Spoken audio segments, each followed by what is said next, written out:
The sun came up slowly over a still little town, the sort that seemed serene from the outside, unscathed by tragedy or heartache. But under that serene dawn sky, something great was about to happen. A tale of pride, sorrow, and hidden strength. It was a sunny Saturday morning. White roses adorned the steps of an impressive hotel, and a shiny black limousine sparkled in the sun. Guests were chatting, photographers were ready, and everybody was convinced that they were going to see a flawless love story. This wedding wasn't about love, it was about revenge. The groom, Daniel, had invited his ex-wife, not because of kindness, but cruelty. He invited her to bear witness to him marry another woman, to see how happy and successful he had turned out. He invited her to feel little, forgotten. He invited her to break. What he did not know, however, was that she was no longer the woman he left behind. When Emma emerged from a limousine that day, all the whispers in the crowd stopped. She wasn't bitter. She wasn't broken. She was beautiful, radiant, and by her side were 3 gorgeous little girls, her daughters, the ones Daniel had left behind.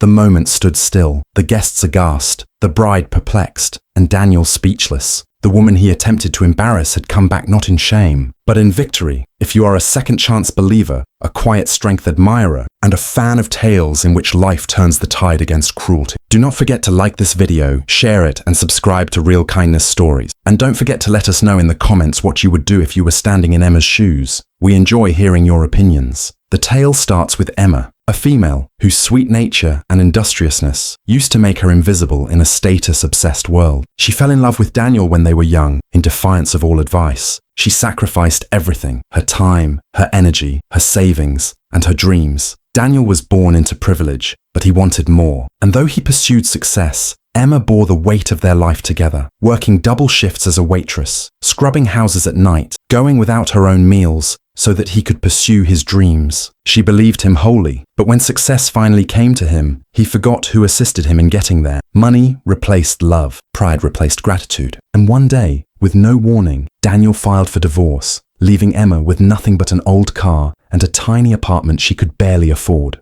Then, just weeks later, she learned something that changed everything. She was pregnant, not with 1 child, but 3. Fear almost broke her. How was she to single-handedly raise triplets? Without money, without a partner, and without the support of any family. But deep within herself, something changed. Emma knew that while she had been rejected, she was not vanquished. Those babies made her fight. She worked day and night, sleepless nights, 2 jobs at a time, holding crying daughters in her arms from fatigue and hunger, pushing on, even when every fiber of her body screamed to stop. She didn't quit, because love doesn't quit. Meanwhile, Daniel kept climbing, amidst opulence, telling falsehoods to his friends about how he had escaped a poor woman who oppressed him. But what he never realized was that the woman he left was soon to become the epitome of all the things he could never purchase: grace, bravery, and true strength. When Daniel encountered Sophia, a very richly born young woman, his ego reached new heights. To him, Sophia wasn't only a girlfriend, she was evidence that he had upgraded. He felt he could finally prove to the world that he was one of the elite, that he had escaped the normal life he had once lived with Emma. As the day of the wedding drew near,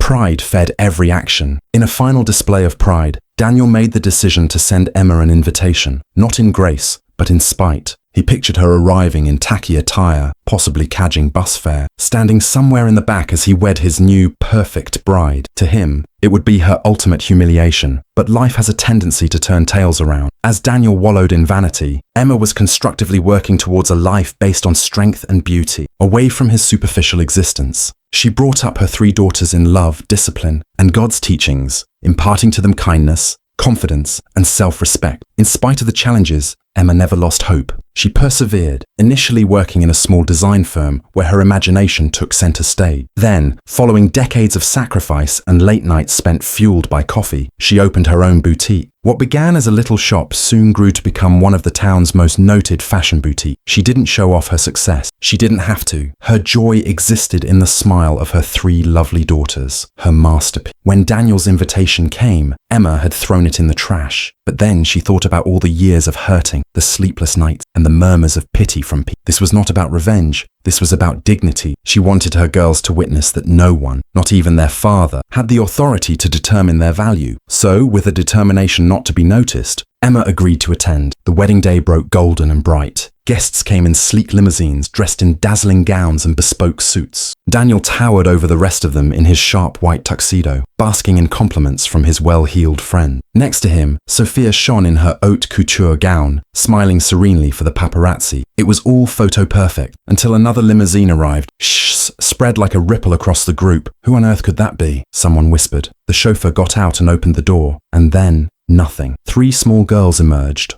all in identical yellow dresses, walking hand in hand down the red carpet, self-assured, radiant and pure. Emma came out behind them. She was in a rich emerald gown that glowed softly in the sun. Her shoulders were straight, her face serene but unforgiving. All eyes were on her. All mutterings ceased. Gasps hung in the air. Daniel's cocky smirk was wiped away. Sophia's flawless smile wavered. The woman he had tossed aside was now the focal point of the entire scene. Emma's presence demanded respect without so much as a whisper. She didn't intend to make a scene. She came to stand firm, to teach her daughters what strength is. For the first time in years, Daniel appeared ashamed. His arrogance faltered as guilt flickered in his eyes. Guests around him started to whisper, their respect turning from the bride to the woman he had once hurt. Others saw the truth. They saw it in Emma's serene poise, in her daughter's shining eyes, in the way she held herself with quiet dignity. No jewels could surpass her dignity. No sum of riches could purchase that sort of elegance. Sophia fidgeted uncomfortably, aware that all comparisons, all glances, now shifted to favor Emma. The ceremony continued, but the atmosphere had shifted. Wherever Emma moved, individuals gazed at her in new respect. Some guests hesitantly gave a smile or a nod of approval. Others were unable to meet her gaze,